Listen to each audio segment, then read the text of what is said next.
हर गली, हर नदी, हर एक सड़क भर चुका है जहर और बदबूदार कचरे से, और सब चुप है क्योंकि हम इस चीज़ को नॉर्मल कर चुके हैं। छोटे छोटे बच्चे को स्कूल जाने के लिए कचरे के ढेर के बीच से गुजरना पड़ता है, पर आपको क्या फर्क पड़ता है? आप तो एसी में आराम से बैठे हो और सोच रहे हो इंडिया तो ऐसा ही है। लेकिन सवाल है, ऐसा क्यों और कब तक?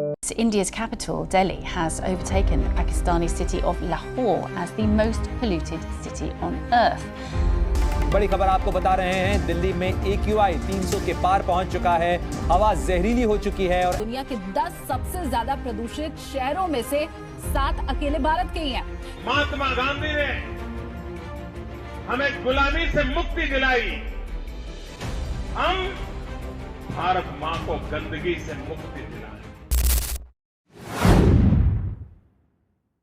हाय, I am Skipper, welcome back to my channel. आज की वीडियो हम सब के लिए बहुत इंपॉर्टेंट है, सो एंड तक ज़रूर देखना। CPCB यानी सेंट्रल पोल्यूशन कंट्रोल बोर्ड की रिपोर्ट के अकॉर्डिंग इंडिया हर साल 62 मिलियन टन्स वेस्ट प्रोड्यूस करता है, पर रिसाइकलिंग सिर्फ 30%। यहाँ तक कि daily 1.3 billion litres water waste तो सिर्फ गंगा में मिक्स होते हैं। सिर्फ यही नहीं, वर्ल्ड की टॉप 10 मोस्ट पॉल्यूटेड सिटीज़ में सिर्फ इंडिया से 6 सिटीज़ है और टॉप 20 में 13 इंडियन सिटीज़ है।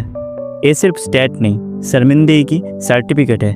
सरकार कहते हैं स्वच्छ भारत, हज़ारों करोड़ खर्च हो जाते हैं झाड़ू और टॉयलेट्स पे, फोटो शूट होता है, रिबन्स कट होता है, लेकिन असली सड़क पे वही गंदगी, वही नाली, वही बदबू। टॉयलेट बन तो जाते हैं पर पानी नहीं होता, ड्रेन्स बन तो जाते हैं पर कवर नहीं होता, प्लास्टिक बैन होता है पर सब्जी वाला अभी भी ब्लैक पॉलिथीन में सब्जी देता है। पर गलती सिर्फ सरकार की नहीं, आप भी दोषी हो, मैं भी हूँ, हम सब हैं।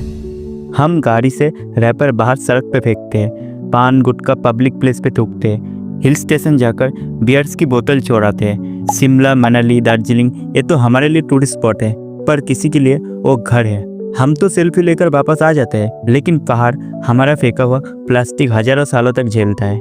हम गंगा को माँ कहते हैं और वही गंगा में मूर्ति विसर्जन करते हैं एंड फोम एंड पेंट छोड़ आते हैं। और आयरनी तो देखो, हम प्राउडली कहते हैं cleanliness is next to godliness. अब सोच रहे हो तो क्या सिर्फ इंडिया ही ऐसा है?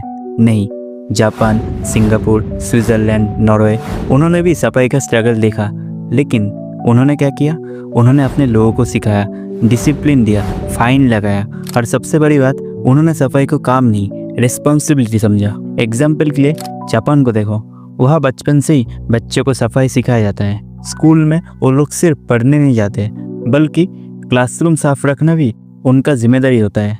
और हमारे यहाँ बच्चे को स्कूल पहुँचने के लिए कचरे के ढेरों से गुजरना पड़ता है। हम तो अभी भी सफाई को नीच काम मानते हैं। स्कूल्स में अलजेब्रा पढ़ाते हैं पर सिविक सेंस नहीं। पॉपुलेशन बढ़ता जा रहा है लेकिन बिहेवियर जीरो। ये देश तब साफ होगा जब सोच साफ होगी। और सबसे बड़ा सवाल, क्यों इतना इम्पोर्टेंट है ये topic? Because this is not just about garbage, ये है हेल्थ का सवाल, फ्यूचर का सवाल, सर्वाइवल का सवाल। सोचो, पानी पोल्यूटेड, हवा जहरीली, मिट्टी कैंसर स्प्रेड कर रहा है। क्या आप इस फ्यूचर में अपने बच्चे को भेजना चाहोगे? अगर आप अभी नहीं जागे तो हम सिर्फ गंदगी नहीं, मौत के काउंटडाउन में जी रहे होंगे। अगर आप सोच रहे हो कि सिस्टम बदलेगा तो भूल जाओ, बदलेगा तब जब हम बदलेंगे। गंदगी एक वायरस है और बदलाव हमारा वैक्सीन। वीडियो को यहाँ तक देखने के लिए शुक्रिया। वीडियो अगर अच्छा लगा, make sure you like, comment and subscribe. हम मिलेंगे बहुत ही जल्दी, तब तक के लिए बाय।